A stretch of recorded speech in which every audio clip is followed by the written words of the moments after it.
Calling bell দিতে একটা মেয়ে এসে দরজা খুলল। মেয়েটির বয়স খুব বেশি হলে 22 কি 23 হবে, তবে মেয়েটি খুব চঞ্চল। উশৃঙ্খলতা তার স্বভাবে ফুটে উঠেছে। মেয়েটি দরজা খুলে দিয়ে জিজ্ঞেস করল, কে আপনি, কাকে চাই? কিছু না বলে ঘরে ঢুকে যাওয়াতে মেয়েটি বেশ রেগে গেল। এই যে শুনছেন, কাকে চাই? এভাবে কিছু না বলে ঘরের ভেতর ঢুকে যাচ্ছেন যে, কথা বলছেন না কেন? আপনি কি পাগল?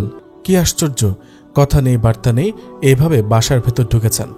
আপনি যদি পাগল হয়ে থাকেন তাহলে পাগলাগারদে গিয়ে মরেন। এখানে কি? দারোয়ান, এই দারোয়ান, বেটা কই গেল? এই বেটারে ইচ্ছে করছে কান ধরে উঠবস করায়। বেটা খায় আর ঘুমায়, আর মাস শেষে আরামসে বেতন নিয়ে যায়। বাসায় কে আসে কে যায় তার কোনো খেয়ালই নেই। দারোয়ান, এই দারোয়ান। যে আফা, কোথায় ছিলেন এতক্ষণ? বাথরুমে গেছিলাম আফা। এই মহিলা ভেতরে ঢুকলো কিভাবে? আপনি কোথায় ছিলেন? আফা, আমি হেরা না করছি ভেতরে ঢুকতে, কিন্তু নজু দারোয়ান কইল হে নাকি এই বাসার মালিক, তাই আমি হেরে ঢুকতে দিছি। ইসরে, আসছে আমার বাড়ির মালিক। এই যে মহিলা, শুনছেন, নিজে থেকে বের হয়ে যাবেন নাকি ঘাড় ধাক্কা দিয়ে বের করতে হবে? চিৎকার চেঁচামেচি শুনে বিজয় ঘর থেকে বের হয়ে এসে হা হয়ে তাকিয়ে রইল। দরজা খুলে দেওয়া মেয়েটি বিজয়ের কাছে গিয়ে বলল, কি বাবা, আপনি ওনার এমন কাণ্ড কারখানা দেখে চুপ করে আছেন যে, কিছু বলছেন না কেন? বিজয় বলে উঠল, সুফিয়া। সুফিয়া এতক্ষণ কোনো কথায় কান্না দিয়ে ভালো করে পুরো বাড়িটা ঘুরে দেখছিল। বাড়িটা আগের মতো থাকলেও কিছুই আর আগের মতো নেই। আগে বাড়ির সামনে অনেক গাছপালা ছিল, এখন ওগুলো কেটে ফেলা হয়েছে। বাড়ির সামনে করা হয়েছে আকর্ষণীয় পানির ঝর্ণা। বাড়ির ভেতরেও অনেক চেঞ্জ এসেছে। ড্রয়িং রুমের দেওয়ালে টাঙানো ছবিগুলো ছুঁয়ে দেখছিল সোফিয়া। পুরো দেওয়ালটাকে সাজানো হয়েছে কিছু পুরনো ছবি দিয়ে। কত স্মৃতি জড়িয়ে আছে এই ছবিগুলোতে। পরীর ছবি, পরীর বাবা মা, দাদু, এমনকি সুফিয়ারও অনেক ছবি আছে এখানে। মনের অজান্তে ঠোঁটের কোণে ছুঁয়ে গেল এক চিলতে হাসি। সোফিয়া এতক্ষণ ওই মেয়েটার কথায় কোনো কান না দিলেও বিজয়ের সুফিয়া বলে ওঠায় ওর দিকে ফিরে তাকালো। বিজয়কে দেখে একটু অবাকই হলো সোফিয়া। হুইলচেয়ারে বসে আছে মানুষটা, তার এই অবস্থা হলো কি করে? তবে দেখতে আজও দারুণ। শ্যামা চেহারায় চাপ দাড়ি। বয়সের কারণে দাড়িতে হালকা পাকা ধরেছে বটে, তবে দাড়ির শেপ সে আগের মতোই আছে। মাথার চুলগুলো সাদা সাদা হয়ে গেছে। তবে বয়স হলে যে মানুষটাকে দেখতে মন্দ লাগে না, আজও অনেক সুন্দর দেখায়। বিজয় চোখে মুখে হাজারো প্রশ্ন নিয়ে তাকিয়ে আছে সোফিয়ার দিকে। সোফিয়া বিজয়ের দিকে তাকিয়ে একটা মুচকি হাসি দিয়ে এড়িয়ে গেল সব প্রশ্নকে। বিজয় অবাক চোখে দেখছে সোফিয়াকে। মনে মনে ভাবছে, সে কোনো স্বপ্ন দেখছে না তো? এতক্ষণ চেঁচামেচি করা মেয়েটার গলার স্বর এখন নিচু হয়ে আসলো। ভাবতে লাগলো, এই সোফিয়া নামটা কোথায় যেন শুনেছে সে। সোফিয়া মেয়েটাকে ভালো করে দেখছিল। ও ধরেই নিয়েছিল মেয়েটা পরী। এর মধ্যে ওপর থেকে আরেকটা মেয়ে নিচে নামলো। জিজ্ঞেস করলো, কি হয়েছে? চিল্লাচিল্লি শুনলাম। আর উনি কে? সবাই চুপ, কেউ কোনো কথা বলছে না। সোফিয়া এখন একটু দ্বিধায় পড়ে গেল। বুঝতে পারছে না, ওই মেয়েটা যদি পরী হয় তাহলে মাত্র যে নিচে নেমে আসলো এটাকে। সোফিয়া ওদের সাথে কোনো কথা না বলেই হরহর করে সেই খালি ঘরটার দিকে এগিয়ে গেল। সেই ঘরটায় যেখানে বিজয়ের দ্বিতীয় বিয়ের দিন রাতে সোফিয়া ছিল এবং পরবর্তীতে যেখানে থাকত। কিন্তু আশ্চর্যের বিষয়, এই ঘরটা এখন আর খালি নেই। ঘরের পরিবেশ দেখে মনে হচ্ছে এই ঘরটায় কেউ থাকে, এবং এই মাত্রই কেউ ছিল এখানে। কারণ বিছানা থেকে উঠে যাওয়ার ফলে বিছানার চাদরটা একটু কোঁচকানো হয়ে আছে। তবে ঘরটা বেশ গোছানো। একজন মানুষ থাকতে হলে যতটা গোছানো থাকার কথা ঠিক তেমনই। সোফিয়া বুঝতে পারল এই ঘরটা এখন আর খালি নেই। মেয়ে দুইটাও সোফিয়ার পেছনে পেছনে উপরে গিয়েছিল। সোফিয়া ওই মেয়ে দুজনকে উদ্দেশ্য করে জিজ্ঞেস করল, এই ঘরে কে থাকে? প্রথম মেয়েটা, মানে এতক্ষণ যে চেঁচামেচি করছিল, সে সামনে এসে বলল, এটা আমার ঘর। সোফিয়া মা মা করে ডেকে শাশুড়ির ঘরের দিকে যেতেই দ্বিতীয় মেয়েটা, মানে পরে যে মেয়েটা নিচে নেমেছে, সে সামনে গিয়ে বলল, এটা আমার ঘর। সোফিয়া নিচে নেমে হাত থেকে ব্রিফকেসটা রেখে ডাইনিং টেবিলের চেয়ারটা টেনে বসল। এক গ্লাস পানি খেয়ে বিজয়কে জিজ্ঞেস করল, মা কোথায়? মা নেই। কোথায় গেছে? আমাদের সবাইকে ছেড়ে চলে গেছে। কি বলছো? কবে হয়েছে এটা? প্রায় 7 বছর। এটা বলে বিজয় একটা দীর্ঘ নিঃশ্বাস ফেলল। সোফিয়া কথাটা শুনে খুব কষ্ট পেল। নিজের অজান্তে চোখ থেকে কয়েক ফোঁটা পানি গড়িয়ে পড়ল। সোফিয়া চোখের পানি মুছে আবার বিজয়কে জিজ্ঞেস করল, ছোট কই? ছোটটাকেও তো দেখছি না। ও আর মা একসাথে? মানে কি বলছো এইসব? পরীর নানার বাড়ি যাওয়ার সময় রাস্তায় গাড়ি একটা বড় খাদে পড়ে যায়। আমরা সবাই খুব বাজেভাবে আহত হয়েছিলাম। তবে আমরা বেঁচে গেলেও মা আর পরীর মাকে বাঁচানো যায়নি। তোমার এই অবস্থাও কি ওই অ্যাক্সিডেন্টের কারণেই? হ্যাঁ। পরি কোথায়? বিজয় মুখে হাসি ফুটিয়ে বলল, ওর তো বিয়ে হয়ে গেছে, আর ওর একটা সুন্দর মেয়েও হয়েছে। সোফিয়া হাত দিয়ে পাশে দাঁড়িয়ে থাকা মেয়ে দুজনকে দেখিয়ে বলল, ওরা কে তাহলে? ওরা তো আমাদের যমজ ছেলে রিফাত আর সিফাতের স্ত্রী। কি বলো, ওদের বিয়ে হয়ে গেছে? ওরা তো এখনো অনেক ছোট, ওদের বিয়ের বয়স হয়েছে।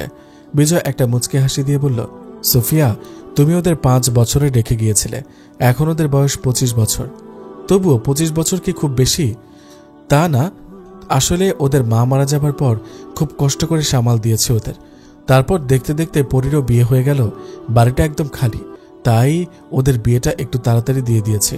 তাছাড়া রান্না খাওয়া তো কষ্ট, আমিও অসুস্থ, ওদের ঠিকমতো খোঁজ নিতে পারি না। কাজের মানুষ দিয়ে কি আর সব হয়? ভাবলাম বিয়ে হলে ওদের খোঁজ নেওয়ার মতো মানুষ হবে, তাই এই সিদ্ধান্ত নেওয়া। আর ওদের বিয়ের পর অফিসের সব কাজ ওদের বুঝিয়ে দিয়ে এখন আমি নিশ্চিন্তে অবসর নিয়েছি। অবশ্য পা ঠিক থাকলে এখন অফিস করতাম। সোফিয়া একটা লম্বা শ্বাস ফেলে বলল, আসলে 20 বছরে কত কিছু পাল্টে গেছে, তাই না? সোফিয়া মেয়ে দুজনকে কাছে ডাকল। তোমাদের নাম কি? প্রথম মেয়েটা বলল, আমি শিমু, রিফাতের স্ত্রী। দ্বিতীয়জন বলল, আমি মিথি, সিফাতের স্ত্রী। তোমরা দুজনেই দেখতে ভারী মিষ্টি, তবে শিমু, একটা কথা মনে রাখবে, বাসায় কেউ এলে ভালোভাবে কথা বলার চেষ্টা করবে, এভাবে দুর্ব্যবহার করবে না, কেমন? আমি তো আপনাকে চিনতে পারিনি, তাই। ঠিক আছে, তবে বাসায় কেউ এলে আগে তার ব্যাপারে ভালো করে জেনে পরে মন্তব্য করবে। শিমু রাগ ভরা মুখ নিয়ে বলল, আচ্ছা। সোফিয়া মিথিকে জিজ্ঞেস করল, গেস্ট রুম খালি আছে তো? জি খালি। বিজয় বলল, গেস্ট রুম কেন? তুমি চাইলে আমাদের ঘরে থাকতে পারো, আমি না হয় গেস্ট রুমে। না বিজয়, আমার ওখানে কোনো সমস্যা হবে না। মুখে একটা মিষ্টি হাসি নিয়ে গেস্ট রুমের দিকে এগিয়ে গেল সোফিয়া। সোফিয়া ফ্রেশ হয়ে খেয়ে বিছানায় একটু হেলান দিল। খুব ক্লান্ত লাগছে, ঘুমানোর চেষ্টা করলো কিন্তু ঘুম আসছিল না, তাই শুয়ে শুয়ে বই পড়ছিল। এমন সময় সোফিয়া একজনের গলা শুনতে পেল, কে যেন মামুনি মামুনি বলে চিৎকার করছে। সোফিয়া ঘর থেকে ড্রয়িং রুমে বেরিয়ে আসতেই একটা মেয়ে তাকে জড়িয়ে ধরল। মেয়েটার কেউ না, পরি, সোফিয়ার কলিজার টুকরা পরি। সোফিয়া বলল, তুমি আমাকে চিনতে পেরেছ? কেন চিনতে পারবো না? তুমি কিভাবে ভাবলে আমি তোমাকে ভুলে যাব? হরে আমার লক্ষ্মী মেয়ে, কত বড় হয়ে গেছে। শুধু বড়ই হইনি, মেয়ের মাও হয়ে গেছে। তাহলে আমি নানি হয়ে গেছি? তা কোথায় আপনার সেই মেয়ে? ওই তো আমার ছোট মামুনি। সোফিয়া পরীর মেয়ের কাছে গিয়ে জিজ্ঞেস করল, তোমার নাম কি সোনা? সোফিয়া। সোফিয়া বলল, তোমার নাম জিজ্ঞেস করেছি, আমার নাম না। সোফিয়া খুব অবাক হয়ে একটা হাসি দিয়ে জিজ্ঞেস করল, তোমার নাম সোফিয়া কে রেখেছে? আমার নানু ভাই।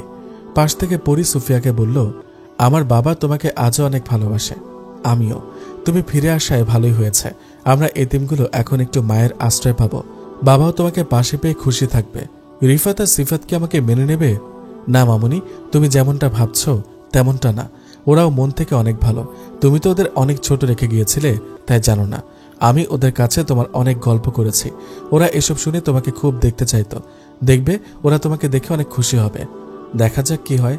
আচ্ছা এখন ঘরে চলো, তোমার জন্য কিছু জিনিস এনেছি, দেখবে। শিমু আর মিথিকেও আসতে বলো। সোফিয়া খাটের উপরে সব জিনিসগুলো রাখলো। পরীর জন্য 7টা শাড়ি এনেছিল। সোফিয়া তো আর জানতো না শিমু আর মিথির কথা, তাই ওদের জন্য আনা হয়নি। শাশুড়ি আর ছোটর জন্য যে জিনিসগুলো এনেছিল সেগুলো এখন পরার মানুষ নেই, তাই ওগুলো আলমারিতে তুলে রাখলো সোফিয়া। বলল, আমি তো মিথি আর শিমুর কথা জানতাম না, তাই যে শাড়িগুলো এনেছি ওইগুলো তোমরা ভাগ করে নিয়ে নাও। মিথি খুশি হলেও শিমু এখনও রাগে গিজগিজ করছে। সোফিয়া তখন শিমুকে ওইসব বলাতে খুব রেগে আছে ও। সোফিয়া ব্যাপারটা বুঝতে পেরেও না বোঝার ভান করে আবার শিমুকে কাছে ডাকল। বারবার এভাবে ডাকাতে না এসে পারল না শিমু। 3টা শাড়ি নিল পরি, আর 4টা শাড়ি মিথি আর শিমু ভাগ করে নিল। যদিও শিমু আর মিথি নিতে চায়নি, সোফিয়া একরকম জোর করে দিল। শিমু মনে মনে ভাবছিল মহিলার পছন্দ আছে, সবগুলো শাড়ি বেশ সুন্দর আর দামিও, তবে দেখে মনে হয় অনেক রাগী টাইপের। সোফিয়া 4টা পাঞ্জাবি দেখিয়ে বলল, পরীর মেয়ের কথা তো আমি জানতামই না, তাই আনা হয়নি, তবে সমস্যা নেই, আমি পরে ওকে মার্কেটে গিয়ে কিছু কিনে এনে দেব। পরী জিজ্ঞেস করল, মামুনি বাবার জন্য কিছু আনোনি? সোফিয়া একটা মুচকি হাসি দিয়ে বলল, সবার জন্য এনেছি। তারপর দেওয়া নেওয়ার পর্ব শেষ হলো, সবাই যার যার ঘরে চলে গেল। সোফিয়া পরীকে বলল, তোমার বাবার জন্য একটা পাঞ্জাবি আছে, তুমি কি একটু দিয়ে আসবে? মামুনি তুমিও চলো না, তুমি নিজের হাতে দিলেই বাবা খুশি হবেন। সোফিয়া একটু আমতা আমতা করছিল। পরী বলল, আচ্ছা চলো, আমিও সাথে যাচ্ছি। পরী বিজয়ের ঘরে যাওয়ার জন্য অনুরোধ করলেও সোফিয়া যেতে রাজি হলো না। বিজয়ের সামনে যেতে কেমন যেন একটা ইতস্তত বোধ হচ্ছিল, তাই সোফিয়া পরীকে বলল, তুমি যাও, আমি খুব ক্লান্ত, একটু বিশ্রাম নিতে চাই। আচ্ছা মামুনি, তাহলে তুমি বিশ্রাম নাও, আমি পরে আসবো। সুফিয়া একটা হাসি দিয়ে পরীকে বিদায় জানালো। সুফিয়া জানলার পাশে দাঁড়িয়ে চোখ বন্ধ করে ওর দুবাইতে কাটানোর সময়গুলোর কথা ভাবছিল। মনে পড়ে গেল প্রথম দিনের কথাগুলো, যেদিন প্রথম বিদেশের মাটিতে পা রেখেছিল। খুব কষ্ট হচ্ছিল সেদিন। অচেনা একটা দেশ, সব মানুষগুলো অচেনা। অচেনার মাঝে নিজেকে কোথায় যেন হারিয়ে ফেলেছিলাম। মনে হচ্ছিল এই পৃথিবীতে আমি একজন, যার পৃথিবীতে কেউ নেই। তবুও দেশে থাকতে একটা শান্তি ছিল, নিজের দেশে আছি। কিন্তু এখন তো মনে হচ্ছে আমি ছাড়া সবাই জীবিত, আর আমি মৃত একজন মানুষ। বুকটা যখন হাহাকার দিয়ে উঠছিল, ঠিক তখনই সাজ্জাদের মুখটা সামনে আসলো। আমি অবাক হলাম সাজ্জাদকে দেখে। ও এখানে কি করছে? আমি অবাক হওয়ার সাথে শান্তিও অনুভব করছিলাম। যাক, একজন পরিচিত মানুষকে তো পেয়েছি। আমি দেরি না করে সাজ্জাদের কাছে গেলাম। কি ব্যাপার সাজ্জাদ, তুমি এখানে কেন? চুপ করো বেয়াদব মেয়ে, স্যারের সাথে কিভাবে কথা বলতে হয় জানো না? স্যার? হ্যাঁ, আজ থেকে আমাকে স্যার বলে ডাকবে, বুঝতে পেরেছ? জি স্যার। হাসছেন কেন স্যার? তুমি জানো তোমাকে কোথায় এনেছি? দুবাইতে। কেন এনেছি সেটা জানো? অফিসের কাজে। ভুল জানো, আসলে তোমাকে এখানে বিক্রি করতে এসেছি। মানে? তোমাকে এখানে বিক্রি করে অনেক টাকা পাবো, তারপর ওই টাকা দিয়ে দেশে গিয়ে সুন্দর দেখে একটা বিয়ে করে সুখে ঘর সংসার করব। কি বলছো সাজ্জাদ? প্লিজ তুমি এমনটা করো না, আমি তোমার পায়ে ধরে ক্ষমা চাচ্ছি। আমি জীবনে অনেক কষ্ট করেছি, আর সবই তো তুমি জানো। একজন এতিম মানুষের সাথে তুমি এমনটা করতে পারো না। কাকতি মিনতি করে কোনো লাভ নেই। তুমি এখন বিক্রি হয়ে গেছো। চুপচাপ গাড়িতে উঠে বসো, আর যদি কোনো চিৎকার করেছো তো এখনই গুলি করে উড়িয়ে দেব। আমি সাজ্জাদের থেকে এমন কিছু শুনবো ভাবিনি। কি করলাম এটা? শেষ পর্যন্ত একজন পাচারকারীর হাতে পড়ে গেলাম। কেন এসেছিলাম দেশ ছেড়ে? যদি দেখি উল্টাপাল্টা কিছু হয়েছে আমার সাথে, তাহলে নিজের জীবন দিয়ে দেব, তাও নিজের সাথে কোনো অন্যায় হতে দিব না। গাড়িতে বসে যখন কান্না করছিলাম, সাজ্জাদ বলল, আরে এভাবে কেঁদো না, আমি তো জাস্ট মজা করছি তোমার সাথে। তুমি এত বোকা কেন বলো তো? সত্যি তুমি মজা করছিলে? আমি তো জানতাম তুমি খুব শক্ত মনের মানুষ। এখন তো দেখছি তুমিও অন্য সব মেয়েদের মতোই অল্পতে ভয় পাও আর কান্না করো। এমন মজা করা কি খুব দরকার ছিল? বন্ধুর সাথে তো মানুষ মজা করে, তাই না? তুমি না বলেছিলে তুমি এখানে আসবে না? আসতে তো চাইনি, কিন্তু না এসে পারলাম কই। আচ্ছা সুফিয়া, তুমি কি সত্যি ভয় পেয়েছ? আমি ওর দিকে একটু চোখ গরম করে তাকাতেই ও আমার কাছে কান ধরে ক্ষমা চাইল। আমি কিন্তু তখন সত্যি সত্যি ভয় পেয়েছিলাম, তবে পরে যখন দেখলাম সত্যি এটা মজা ছিল, খুব বোকা বোকা লাগছিল নিজেকে। দেখতে দেখতে গাড়িটা একটা 30 তলা বিল্ডিংয়ের সামনে এসে থামল। আমরা যখন উপরে উঠলাম, দেখলাম ওইখানে বেশিরভাগই আমাদের দেশের মানুষ, আর প্রায় মানুষই আমার অফিসের পরিচিত। আর ওইখানে অনেক মেয়েরাও আছে, তবে ওদের সাথে ওদের হাজব্যান্ডও আছে। প্রথম যতটা ভয় হচ্ছিল, এখন আর ততটা ভয় হচ্ছে না। তবে খুব কষ্ট হচ্ছিল বিজয়ের জন্য। মনকে বোঝালাম, কষ্ট হলেও বা কি করব, আমাকে এখানে থাকতে হবে, কিছু করে দেখাতে হবে। কষ্ট পেলেও কার জন্য পাবো? যারা আমাকে অপমান ছাড়া কিছুই দেয়নি জীবনে। না, আমাকে শক্ত হতেই হবে, নিজেকে নতুনভাবে তৈরি করতে হবে। আর এভাবেই প্রতিদিন নিজেকে তৈরি করেছি। মনের কষ্টগুলোকে হাতিয়ার হিসেবে গড়ে তুলেছি, কারণ ওইসব কষ্টের কথা ভেবে নিজেকে শক্ত করতাম। তবুও মাঝে মাঝে হেরে যেতাম সকল রাগের কাছে। মনের পরাজয় ঘটত পুরনো স্মৃতির কথা ভেবে। পরি আর বিজয়, ওদের কথা খুব বেশি মনে পড়ত। খুব কাঁদতাম। সবচেয়ে বেশি কষ্ট হতো তখন যখন দেখতাম কলিগদের কেউ নিজের পরিবারের সাথে কথা বলতো। আমার খুব ইচ্ছে করত বিজয় আর পরির সাথে কথা বলতে, কিন্তু কোনো এক অজানা ভয়ে ফোন করতাম না। মাঝে মাঝে ভাবতাম বিজয় হয়তো আমার খোঁজ নিবে, কিন্তু আমার ভাবনা শুধু ভাবনাতে রয়ে গেল। কখনোই ও আমার খোঁজ নেয়নি। তাই আমিও নিজেকে আর ওর কাছে ছোট করতে চাইনি, তাই ফোনও করিনি কখনো। প্রথম প্রথম যখন দুবাইতে গেলাম, খাওয়া দাওয়া খুব কষ্ট। ওই দেশের খাবার খেতে পারতাম না। দেশের খাবার খুব মিস করতাম। যখন অফিস শেষে বাসায় আসতাম, রাইস কুকারে ভাতের উপর মরিচ সিদ্ধ দিয়ে মরিচ ভর্তা করে ভাত খেতাম, কারণ এই বিদেশি খাবার খাওয়ার চেয়ে মরিচ ভর্তাটাই আমার কাছে বেস্ট লাগতো। মানুষ তো এমনই, যতই ভালো কিছু করুক, উপরে যতই উঠুক না কেন, নিজের অস্তিত্বকে তো আর ভোলা যায় না। খাবার কষ্টটা যেমন মরিচ ভর্তা দিয়ে পূরণ করতাম, বিজয়ের অভাবটাও তেমন ওর ছবিগুলো দেখে পূরণ করতাম। মাঝে মাঝে খুব ইচ্ছে করত ফিরে যাই ওর কাছে। থাক, করুক না অপমান, তবুও বিজয়ের কাছে তো থাকতে পারবো। মাঝরাতে ছটফট করতাম, ঘুম আসতো না। মনে হতো সব ছেড়ে ছুড়ে ছুটে চলে যায় ওর কাছে। কিন্তু যখন দিনের আলো ফুটতো, তখন আবার নতুন করে নিজেকে তৈরি করতাম। প্রথম প্রথম খুব কষ্ট হতো। খেতে বসলে বিজয়ের সাথে খাওয়ার মুহূর্তগুলো মনে পড়ে যেত। অফিস যাওয়ার সময় ও কি করছে ভাবতাম। কোনো কাপলকে দেখলে একসাথে বিজয়ের সাথে কাটানো মুহূর্তগুলো মনে পড়ে যেত। খুব কাঁদতাম তখন। মাঝে মাঝে সাজ্জাদ আমাকে সান্ত্বনা দিত, বোঝাতো, বলতো তুমি যার কথা ভেবে এত কষ্ট পাচ্ছ সে কি একবারও তোমার খোঁজ নিয়েছে? তুমি চলে আসাতে সে ভালোই আছে, বউ সংসার নিয়ে ব্যস্ত হয়ে পড়েছে। দেখো গিয়ে, তোমার কথা হয়তো তার মনেই নেই। আমিও এটা ভেবে নিজেকে শক্ত করতাম, ও যদি আমাকে ভুলে থাকতে পারে তাহলে আমি কেন পারবো না? একসময় নতুন জীবনে অভ্যস্ত হয়ে গেলাম, এখন আর আগের মতো কষ্ট পাই না। ভুলে গেছি বলবো না, তবে ভুলে থাকতে শিখে গেছি। প্রতিদিন নিয়ম মাফিক চলি। সারাদিনের রুটিনে নিজেকে এতটাই ব্যস্ত রাখতাম যে কোনোভাবেই যেন কাউকে মিস করার সময় না পাই। তবুও মন কিভাবে যেন নিয়ম করে মিস করেই যেত তাকে। নিজেকে বেঁধে রাখলেও মন কি আর বাধা মানে? সাজ্জাদ দিনকে দিন আমার আরও বেশি কাছের বন্ধু হতে লাগলো। দেশে যেমন ও আমাকে অফিসের কাজে হেল্প করত, এখানেও তেমনটাই করে। শুধু অফিসের কাজ বললে ভুল হবে, অন্য সব কিছুতে আমাকে হেল্প করে। রাতে বাসায় ফিরতে লেট হলে আমাকে এগিয়ে দিয়ে যায়। আমার কোনো বাজার লাগলে করে দিত। যে কোনো প্রয়োজনে সাজ্জাদকে পাশে পেতাম। আমি ওর মতো একজন বন্ধু পেয়ে সব কষ্ট ভুলে থাকতাম, সবকিছু ওর সাথে শেয়ার করতাম, খুব বিশ্বাস করতাম ওকে। কিন্তু একদিন ও সব বিশ্বাসের গণ্ডি পেরিয়ে আমার কষ্টের কারণ হয়ে দাঁড়ালো। ওই দিন কোম্পানির বিজনেসের প্রথম বছর পূর্তি উৎসব পালন করা হচ্ছিল। দেশের বাইরে বিজনেসটা ভালোই চলছে, কোম্পানি ভালোই সফলতা পেয়েছে। কোম্পানির সফলতা মানেই তো আমাদের সফলতা। সবাই একসাথে কেক কাটার পর যখন বসে আলাপ করছিলাম, সাজ্জাদ তখন হঠাৎ করেই আমাকে প্রপোজ করে বসলো, তাও আবার অনেক মানুষের সামনে। হাঁটু গেড়ে একটা আংটি নিয়ে বলল, Sophia, will you marry me? আমি সারা জীবনের জন্য তোমাকে নিজের করতে চাই, তোমার সব দুঃখ সুখ ভাগ করে নিতে চাই। আই হোপ তুমি আমাকে ফিরিয়ে দেবে না। ব্যাপারটায় আমি খুব কষ্ট পেয়েছিলাম, কিছু না বলেই ওখান থেকে চলে আসি। পরে আর সাজ্জাদের সামনে পড়তাম না, ও ফোন দিলেও ধরতাম না। এমনভাবে 3 দিন কাটার পর সাজ্জাদ আমার সামনে এসে দাঁড়ালো, আমাকে প্রশ্ন করলো, সোফিয়া, তুমি কি আমার উপর রাগ করেছ? কেন করলে তুমি এমনটা? আমি তোমাকে ভালোবাসি, কিন্তু আমি তো তোমাকে নিয়ে তেমনটা কখনো ভাবিনি। সময় তো চলে যায়নি, এখন ভাবো। সাজ্জাদ, তুমি তো জানো আমি বিবাহিত, আমার স্বামী আছে। রাখো তোমার স্বামী, এমন স্বামী থাকলে কি আর না থাকলেই বাকি। তুমি চাইলেই বিজয়কে ডিভোর্স দিতে পারো, চাইলেই কি আর সব হয়? কই, বিজয়কে তো ভুলতে চাই, ভুলতে তো পারি না। তুমি আসলে বিজয়কে ভুলতেই চাও না, যদি চেষ্টা করতে ঠিকই ভুলতে পারতে। না সাজ্জাদ, চেষ্টা করলেই সব হয় না। আমি চাইলেও তোমাকে বিজয়ের জায়গা দিতে পারবো না।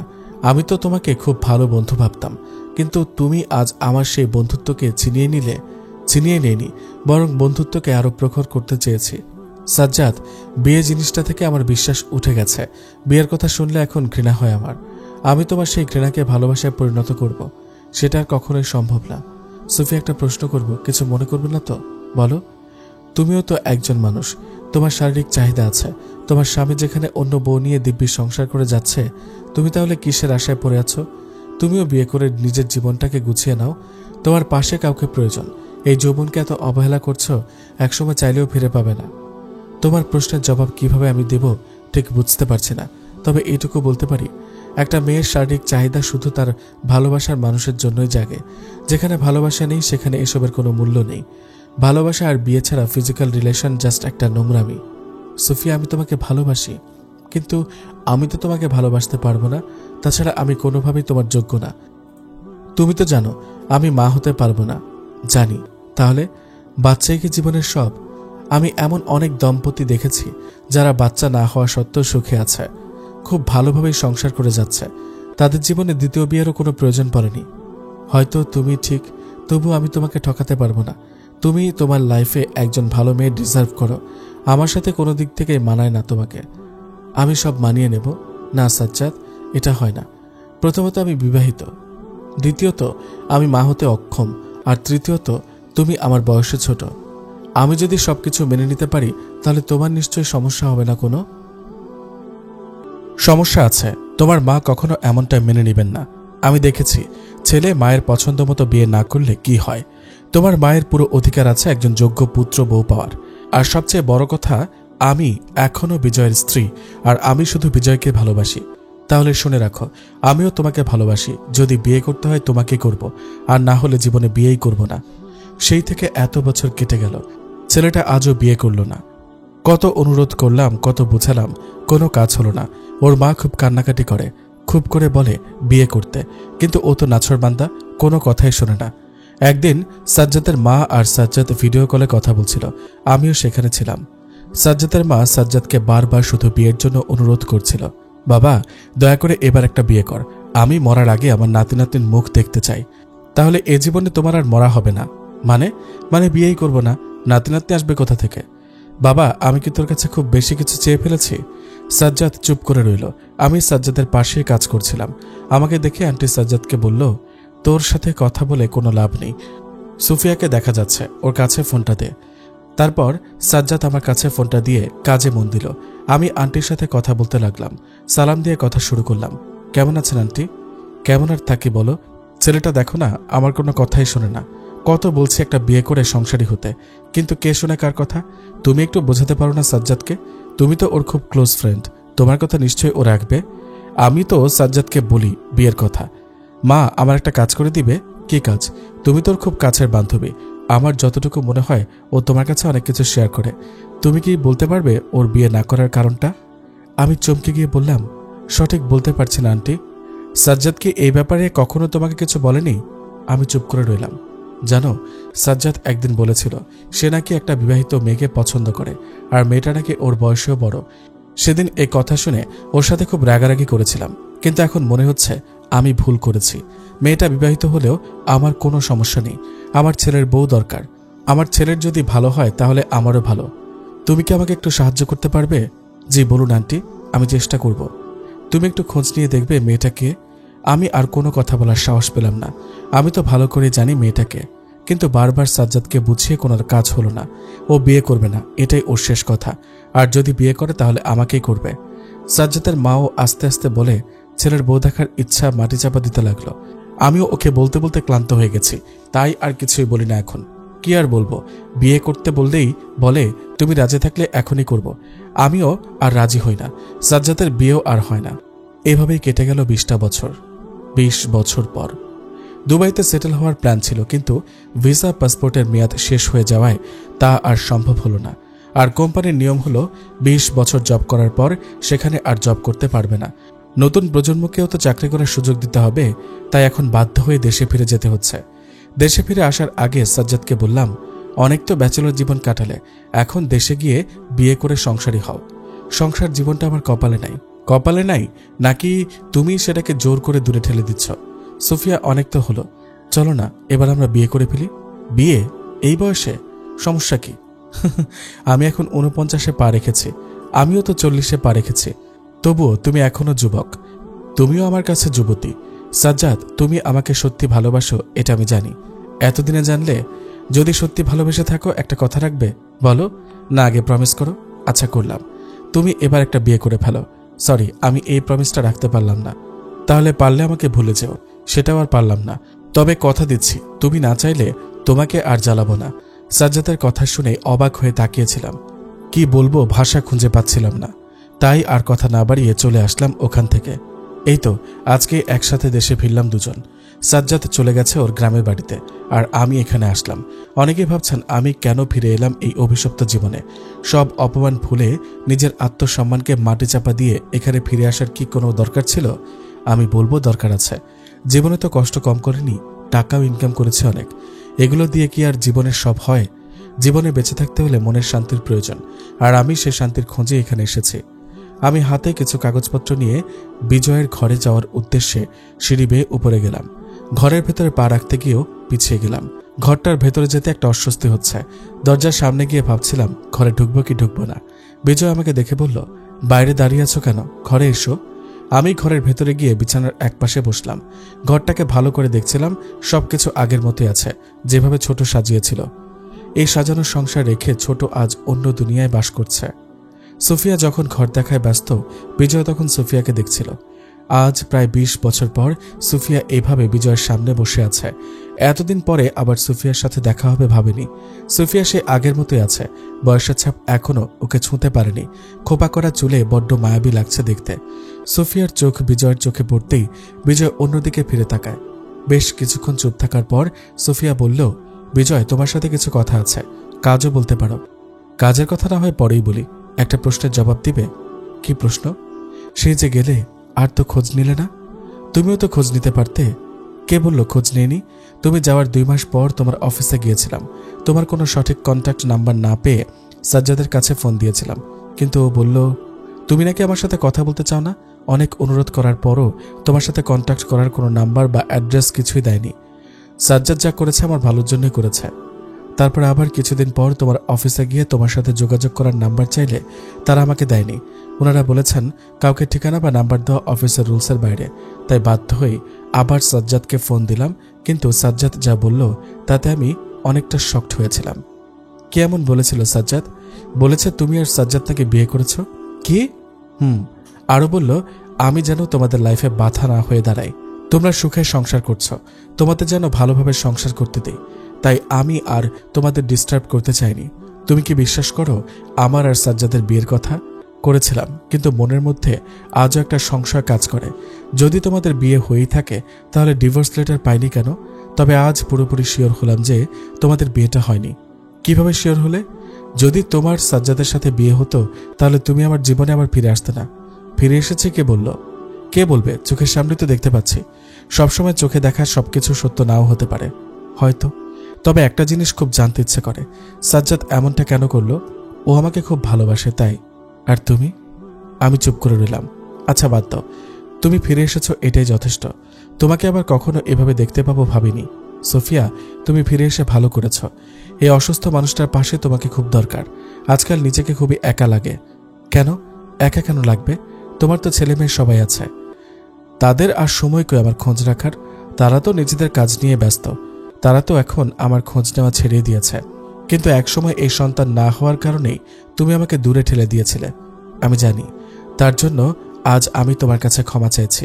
নতুন জীবনের চাকচিক্যে নিজেকে কোথায় যেন হারিয়ে ফেলেছিলাম। তবে এটাও সত্যি, তোমার প্রতি আমার ভালোবাসাটা মিথ্যে ছিল না। কি লাভ এমন সত্যি ভালোবাসা দিয়ে, যা কষ্ট ছাড়া কিছুই দেয় না? আমি জানি আমি তোমার উপর অনেক অন্যায় করেছি। দ্বিতীয় বিয়ের জন্য সবসময় তোমাকে দায়ী করে নিজে দিব্যি সংসার করে গেছি। আমাকে তুমি ক্ষমা করে দাও Sophia. I am very very sorry. Sorry বললে কি সবকিছু সমাধান হয়ে যায়? তোমার এই সরি কি আমার হারিয়ে যাওয়ার সময়গুলো ফিরিয়ে দিতে পারবে? পারবে আমার কষ্টগুলো সমাধান করতে? পারবে না। ক্ষমা চাওয়া ছাড়া আমার যার কিছুই করার নেই। আছে, এখনো কিছু করার আছে। সোফিয়া হাতে নিয়ে যাওয়া কয়েকটা কাগজের মধ্যে একটা কাগজ বিজয়ের সামনে এগিয়ে দিয়ে বলল, এই যে তোমার বাড়ির কাগজ। এই বাড়িটা একসময় তোমার মা আমাকে লিখে দিয়েছিল। আজ আমি সেটা তোমাকে ফেরত দিলাম। এটা করার কি কোনো দরকার ছিল?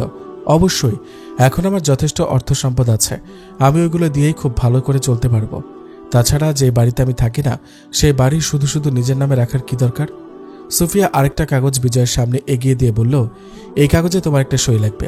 এটা কিসের কাগজ? ডিভোর্সের। মানে? মানে আমি ডিভোর্স চাই। এতদিন পর ডিভোর্স চাইছো? হ্যাঁ, ডিভোর্সটা আমার লাগবে। এমনটা করো না সোফিয়া। তোমাকে যে এখন আমার খুব প্রয়োজন। যখন তোমাকেও আমার খুব প্রয়োজন ছিল তখন আমিও তোমাকে পাশে পাইনি। তাহলে কিভাবে আশা করো আমাকে পাশে পাওয়ার? সবকিছু ভুলে নতুন করে শুরু করা যায় না? সবকিছু ভুলেই তো আজ শেষ বয়সে নতুন জীবন শুরু করতে যাচ্ছি। সাজ্জাদকে বিয়ে করার জন্যই কি এই ডিভোর্স হতে পারে? যদি সই না করি? সমস্যা নেই, আমারটা আমি করে দিয়েছি।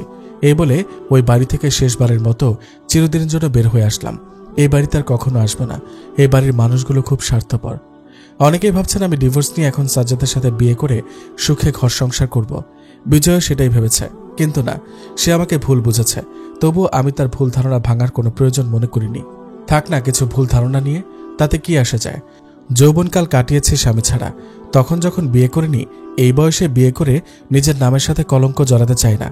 হ্যাঁ, তবে আমি সাজ্জাদের ভালোবাসাকে সম্মান করি, আর ওর ভালোবাসাকে সম্মান করেই আমার এই ডিভোর্স নেওয়া। সাজ্জাদ যেমন বিয়ে না করার সিদ্ধান্ত নিয়েছে, আমিও তেমন বিজয়কে ছাড়ার সিদ্ধান্ত নিয়েছি। ডিভোর্স নেওয়ার আরেকটা কারণ হলো এই পরিচয়টা আমাকে খুব বিপাকে ফেলে। প্রায় মানুষের প্রশ্নের সম্মুখীন হতে হয়। সবকিছুতে স্বামীর নামটা শুধু জড়িয়েই থাকে। আজ এই সবকিছুর অবসান ঘটিয়ে কি পেয়েছি জানি না, তবে মনে শান্তি পেয়েছি। বিজয় ভেবেছিল আমি সবকিছু ভুলে গিয়ে ছোটর জায়গা দখল করে নিব, আবার ওর সাথে সংসার করব। কিন্তু না, আমি নিজেকে এতটা অপমান করতে পারবো না। এমনটা করলে যে আমি নিজের কাছে ছোট হয়ে যেতাম। তার চেয়ে একা একা সম্মান নিয়ে বেঁচে থাকবো, এটাই আমার শেষ বয়সের স্বস্তি। আসলে বিজয় আমাকে কখনো ভালোবাসেনি। আমার প্রতি ওর একটা মায়া জন্ম নিয়েছিল মাত্র। একটা গরিব মেয়েকে বিয়ে করে একটা পরিচয় দিয়েছিল, যে পরিচয়টা আজ আমি নিজেই মুছে দিয়েছি। ডিভোর্সটা না হলেও কোনো সমস্যা ছিল না, তবুও আত্মার শান্তি বলে তো একটা কথা আছে। ভালোবাসাবিহীন মিথ্যে পরিচয়ের বোঝা আর বইতে চাইছে না। 1 বছর পর দেশে এসে একটা স্কুল খুলেছি, যেখানে স্বল্প বেতনে বাচ্চারা ভালো পড়াশোনা করতে পারবে। কয়েকজন ভালো টিচারও সাজেস্ট করেছে। যারা খুব গরিব বা এতিম তাদের কাছে কোনো টাকা পয়সা নেই না, বিনা বেতনে পড়াই। স্কুল ছুটির পর 2-1টা প্রাইভেট পড়াই। নিজের খরচটা তো চালাতে হবে। কলেজ জীবন প্রাইভেট পড়ানো দিয়ে শুরু করেছিলাম, এখন শেষ বয়সটা প্রাইভেট পড়িয়ে কাটাচ্ছি। আজ জীবনের প্রথম মা না হতে পারার আফসোসটা ভালো জায়গায় পরিণত হলো। বিজয় সন্তান না হওয়ার কারণেই একদিন দ্বিতীয় বিয়ে করেছিল, আমাকে দূরে সরিয়ে দিয়েছিল। এখন তার 3টা সন্তান থাকার পরেও সে একাকিত্বতায় ভোগে, আর আমি সন্তান না থাকা সত্ত্বেও হাজারো বাচ্চার মাঝে নিজের মাতৃত্বকে খুঁজে পাই। সাজ্জাদ মাঝে মাঝে ফোন করে খোঁজ খবর নেয়। ও ফোন দিলেই আমি বলি, এবার তো একটা বিয়ে করো। বিয়ে করতাম যদি তুমি বিজয়ের সাথে সংসার করতে। তুমি যখন সেটা করনি, আমারও আর বিয়ে করা হলো না। আর কত বাহানা সাজাবে বিয়ে না করার? জানি না, তোমার আর জানতে হবে না। এখন ফোন রাখো, বাচ্চারা পড়তে আসবে। চলো না বিয়েটা করেই ফেলি। সাজ্জাদ, স্বামী হওয়ার ক্ষমতা সব ছেলেরই থাকে, মনের মানুষ হওয়ার ক্ষমতা কয়জনে রাখে? তুমি আমার সেই মনের মানুষ, যাকে আমি আমার মনের একটা কোণে খুব যত্ন করে রেখেছি। বন্ধুত্ব বললে ভুল হবে, প্রেমিক বলাও মানায় না।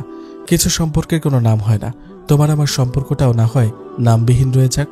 সোফিয়া, ভালোবাসি তোমায়। এখন রাখছি, ভালো থেকো। এই ছেলেটা আসলেই পাগল, আমাকে ভালোবাসে পাগলের মতোই। ওর সাথে বিয়ে করে সুখী হতে পারতাম, কিন্তু আমি কখনো ওকে বন্ধুর বেশি ভাবতে পারিনি। তবে ভালো থাকতে হলে ওর মতো একজন বন্ধুর খুব প্রয়োজন। আমি ওর বন্ধুত্বকে সম্মান করি। শেষ বয়সে বিয়েটা আসলেই মানায় না। তবে যদি যুবতী হতাম, সাজ্জাদকে বিয়ে অবশ্যই করতাম। জানি না সাজ্জাদ কখনো বিয়ের জন্য রাজি হবে কিনা, তবে যতদিন বেঁচে থাকবো সাজ্জাদকে বিয়ের জন্য অনুরোধ করেই যাব। হতেই পারে একদিনও রাজি হয়ে গেল। মাঝে মাঝে নিষ্ঠুর পৃথিবীকে প্রশ্ন করতে ইচ্ছে করে, একটা বাচ্চাই কি সব? বাচ্চা ছাড়া কি জীবনে সুস্থ মতো বাঁচা যায় না? শেষ বয়সের সম্বল হিসেবে সন্তান সন্তান করে পাগল হওয়া মানুষগুলো সত্যি কি শেষ বয়সে প্রাপ্য সম্মান পায়? অনেকেই তো দেখি অসুস্থ মাকে জঙ্গলে রেখে আসে। সন্তানের অনেক সম্পদ থাকার পরও বাবা ভিক্ষা করে খায়। আমি বলছি না সব সন্তানরাই খারাপ, শুধু বলছি আমরা যারা মা হতে পারি না, এতে আমাদের কোনো দোষ নেই। আমরা মা হতে চাই, কিন্তু ভাগ্যে নেই বলে হয়তো হতে পারি না। তাই বলে কি আমাদের স্বাভাবিকভাবে বেঁচে থাকার অধিকার নেই? স্বামীর খারাপ ব্যবহার, শাশুড়ির খোঁটা, এসব ছাড়া আমাদের কপালে কিছু জোটে না। আর পাড়াপড়শিরা তো আছে অপমান করার জন্য। কেউ কেন বোঝে না আমরাও রাতের আধারে মুখ লুকিয়ে কাঁদি একটা বাচ্চার জন্য। মা না হতে পারার কষ্ট যে কতটা, সেটা বলে বোঝানো সম্ভব না। আমরা এমনি মন থেকে অনেক কষ্টে থাকি। আমাদের অপমান না করে, কষ্ট দিয়ে কথা না বলে একটু ভালোবাসা দিলে কি খুব ক্ষতি হয়ে যায়? জানি নিষ্ঠুর পৃথিবী কখনো এর উত্তর দিতে পারবে না। জানি না শেষ পরিণতি কি হবে। তবে আমাদের মতো সোফিয়ারা সন্তান ছাড়া, স্বামী ছাড়া একা একাই বাঁচতে শিখে যাবে।